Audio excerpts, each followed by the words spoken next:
Ever followed a recipe perfectly and it still failed? You know, sometimes the problem isn't the recipe, it's actually how people read it. On some recipes, people can write, "This was an amazing recipe," and then somebody else could say it was a disaster. Let me show you why. So our very first step is simple. Print off your recipe. So the beauty of printing it off means that you can add it into a folder and keep all your recipes together, and you can write on it, making any notes, suggestions, what went wrong, what went right. It's really helpful to have this paper trail. I know it's 2026 and everything is online, but it's also very nice to have this old school paper trail. Before we start baking anything, read through the recipe, top to bottom, 2 times. So halfway through your recipe, you're not surprised by a step or an ingredient or time that needs to be taken. Okay, so let's note a few things before we get baking. Description line, lots of recipes have these. All of my recipes have this line. It tells you a little bit about the recipe so you know exactly what you're making in case you thought it might be something else. I know that sounds kind of like a oh duh moment, but like seriously, just in case it actually ends up being something else. Now, some really important things to take into consideration is timing, your prep time, your cook time, and your total time that you'll need to make this recipe. Also, there can be custom times for proofing, for freezing, for chilling. So make sure you check that out before you head into your recipe and you find out you don't have enough time to make it. Also, serving. Maybe you wanted 2 loaves of bread and this recipe yields you 1. So you'll know at the beginning that you're going to need to multiply the recipe. So next thing is equipment. Sometimes it's written in the recipe, sometimes it's in the website posts where the recipe came from. Read this list because you might not have everything, you might need to buy something, or maybe there's something you do not want to buy and then you have to move on to a different recipe. So this is just a really good idea to see what you need to get or not. For instance, a Detroit style pizza, you need a special pan for that. Or, you know, a smoothie, you might need a high powered blender to make homemade Nutella. All of those things are really important. Okay, so we're actually going to get into the recipe now. We are talking mise en place, which means everything in its place in French. And in kitchens, you lived and died by your mise en place. If it wasn't prepared, you were not going to have an easy service that night. So it's really important to have everything. There's a saying also, here's another saying for you, better to be looking at it than looking for it. So at least if you're looking at your ingredients, you know that you have them, you've located them. So check that you have everything. Once you check you have everything, make sure they're fresh. There's some ingredients that we don't use for quite some time and they might not be fresh when you go to use them, especially if you're a seasonal baker who only bake during the holidays. For instance, whole wheat flour. I very rarely use whole wheat flour. It sits in my fridge, could be a year in my fridge. Go to check the date to make sure that it's still fresh. Whole wheat flour has more fat than all-purpose flour, so it can go rancid. That's why it doesn't last as long. So just keep an eye on that. Also, something like nuts, fatty, full of flavor, but can also go rancid. I keep mine in the fridge to keep them as fresh as possible. These smell good. Always check the date. Let's not forget about raising agents, baking powder, baking soda, or yeast. Make sure on the back of the pack they are still in date. If they're not, they will not activate and they will ruin your recipe. Once you have your ingredients, read the recipe to see if your ingredients need any extra steps. For instance, if you start a recipe and you need room temperature butter and all you have is, you're in trouble. Once you read the recipe in advance, you know to take out your butter and you have this. In baking recipes, it's very common to see a recipe called for defrost pastry, which you'll have to do in advance. Toasted nuts that you'll need to do in advance, chopped chocolate. Steps like this are really important to get them done ahead of time and to know that you've got to factor that into your work plan. Reading a recipe through will tell you those things and you'll be ready to go with your mise en place. And also, you just learned a new word, mise en place. Now you're fancy.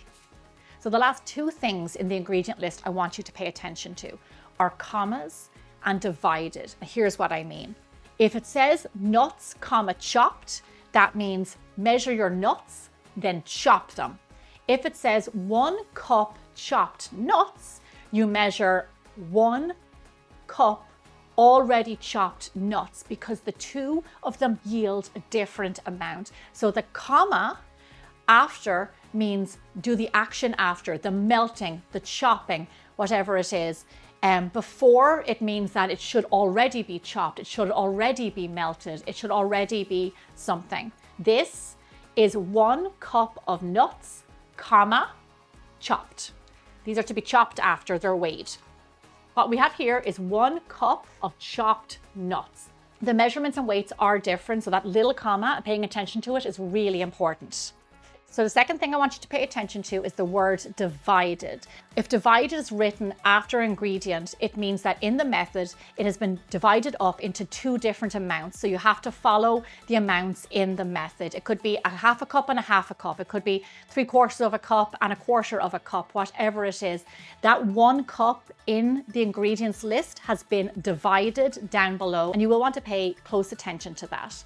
Just an FYI, you can also see the style where people write plus. So in the ingredient list, they'll have 1 cup plus a half a cup. That is always easier to read. You'll see either one of those, so just make sure you pay attention to it. So now one way to ensure accuracy in your baking is weight versus volume. I weigh everything on a weighing scales. I'm from Europe. We did not have cups growing up. I didn't have spoons growing up. We did everything by a weighing scales. In a professional kitchen, you would always use a weighing scale. It's faster, it's more accurate. Invest in a $15 weighing scale. These are super handy. I love them a lot, and I use them all the time. The difference between my cup of flour compared to another website's cup of flour can be very different. And measuring a cup of flour can vary from 110 grams to 150 grams. That is over a whole ounce in difference. Now, because I am from Europe, I have to have all my recipes in cups, grams, and ounces. I do that for you and I do it for me. People who follow Bigger Bolder Baking tune in from all over the world, and it's really important to me that anybody can access my recipes. Plus, because of our international audience, I did create a weight conversion chart, which is on my website. You can print off, put it in your folder with your printed off recipes, have everything together, so you always have one single source of truth, which is Gemma's truth. Lovely. Okay, so now we're in the method of the recipe. Stay with me, I've got important tips about this one. Note when to preheat your oven. It could be at the top of the recipe or it could be down below because your recipe had to be chilled for 2 hours. You don't want your oven on for 2 hours. When you are looking at the heat, note if it's fan or not fan. So it could be just bake with no fan, or it could be convection with fan on. It's really important to note these things because with a fan on, you cook multiple trays. The temperature is 25 degrees Fahrenheit less, which is a little over 10 degrees Celsius. So you just want to make sure fan or no fan, okay? And just an FYI, if your oven does not have a fan, because lots of them don't, rotate your trays in between and they might take a little bit less time to bake. Okay, now let's talk verbs used to describe a method. This is really important because in baking we do many different things. We have creaming, beating, folding, whipping. They all give you different results. They all require you to do different things. For instance, whisking is to incorporate air into recipes like batters or even something as light as the meringue, where air is crucial to the structure of the recipe. Creaming is to bind 2 ingredients together, like generally butter and sugar, to make cakes and cookies. It's a very standard baking method and something is probably one of the first things you ever learned. It's one of the first methods I ever learned anyway. Beating is not creaming. Beating is to combine 2 ingredients together or more, but not incorporating pretty much any air. Usually the machine that you're beating on is like higher and it's just going full throttle. Folding is incorporating 2 ingredients of different textures and consistency into each other. So making a Genoise sponge, you have lovely whipped eggs and you gently fold in a little bit of flour to add structure to the cake. Macarons, you whip up egg whites and you very gently fold in some almond flour, and that gives you the structure. Folding in is so important to be done gently and to be done right, not to be mistaken with any other method. All the methods I mentioned are about combining ingredients, but they all require a different way to do it and give you different results. So paying attention to that verb is very important. Next, the sequence of a recipe, how it is written and how ingredients go in. As a recipe writer, there is a certain style and you always write ingredients in the order that they go in or in the volume that they go in. So please, when you're reading recipes, especially mine, follow as the ingredients go in. Do not skip, do not mix things around. That is going to give you the best results if you follow the recipe as it's written. Now let's talk about bake time. Pay attention to the time given in the recipe, but know that your oven is different from my oven, your cake's different from my cake. Timing may vary. So what I always do in my recipes is I give the timing that it took me, but then I also give indicators to tell how it's done. So when a cake comes out of the oven, it's lovely golden brown on top.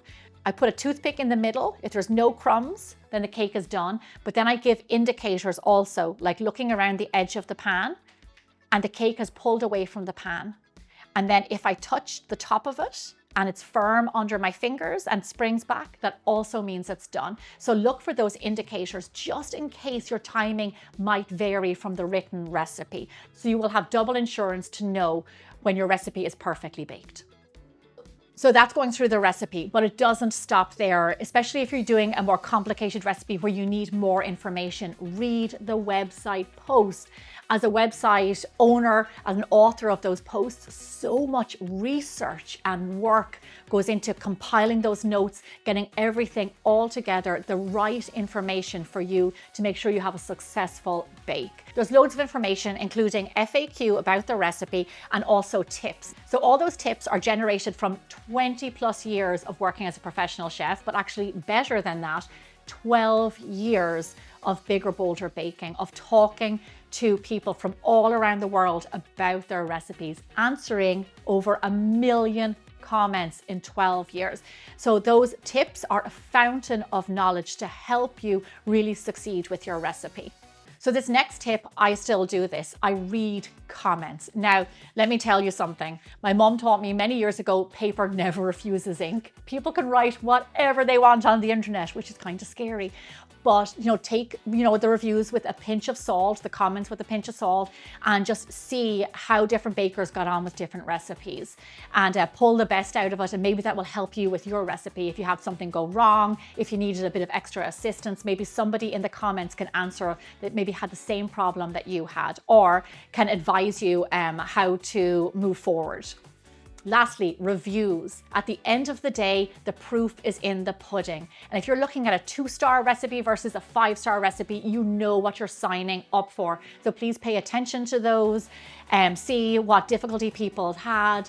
The more stars generally means the more success that you're going to have and the better the recipe is. So set yourself up for success by checking out those things to make sure that this is a recipe you want to do. Now you know what to look out for, so by following these steps, you can avoid common mistakes and set yourself up for success.